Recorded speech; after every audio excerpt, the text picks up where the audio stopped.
ಕೊನೆಗೂ ಈ ಚಲ ತೊಟ್ಟ ಚಲಗಾರನೆಂಬ ಸಿಪಾಯ ಚಲನವೇ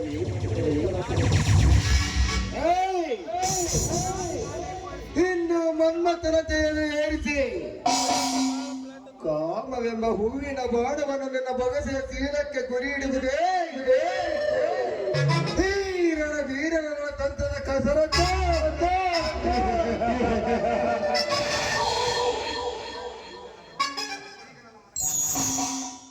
ಈಗ ನನ್ನ ಮನಗೆಟ್ಟ ಮನದನೆ ಎಂಬುದರಂಗೆ ಬಾಲೆ ನಾನು ಕುಡಿಸದಂತೆ ಕುಡಿಯುವ ಕೈಗಂಬೆ.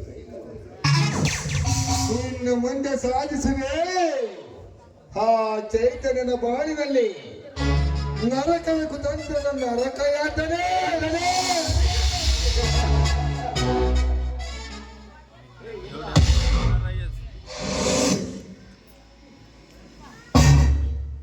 ಹಾ ಮೇಘನ, ನಿನ್ನನ್ನು ಈಗ ತಾನೇ ನೆನೆಸಿಕೊಂಡೆ. ನೆನೆದವರ ಮನದಲ್ಲಿ ಏನುವಾಗಿ ಪ್ರತ್ಯಕ್ಷವಾಗಿರುತ್ತೇವಲ್ಲ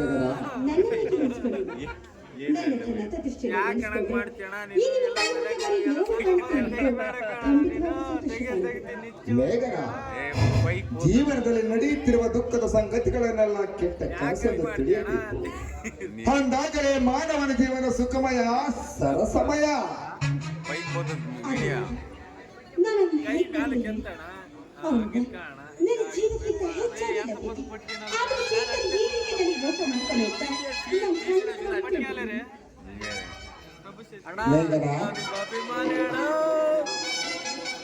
ಪದೇ ಪದೇ ವಿಷಯವನ್ನು ನೆನೆಸಿಕೊಂಡು ಕಣ್ಣೀರಿಟ್ಟರೆ ಈ ಮನೆಗೆ ಶುಭ ಇರಲಾರದು. ನನ್ನ ಮನೆಯಲ್ಲಿ ನೀನು ಮಹಾರಾಣಿ ಅಂತಿರಬೇಕು. ನಾನು ನೋಡ್ಕೊಡೋದ್ರಿಂದ ಈ ನಿಮ್ಮ ಮನೆಗೆ ಶೋಭೆ ಬರುವುದಿಲ್ಲ ಅಂದ್ರೆ ಏನು ಮುಂದೆ ನಾನು ಸದಾ ನಮ್ಮಂತಾನೆ ಇರ್ತೀನಿ. ಇದು ನನ್ನ ಮೇಘನ ಹಂದರಿ, ದೇವಲೋಕದ ಅಪ್ಸರೆ ಅಂತಿರುವ ಸರಸುಂದರಿ.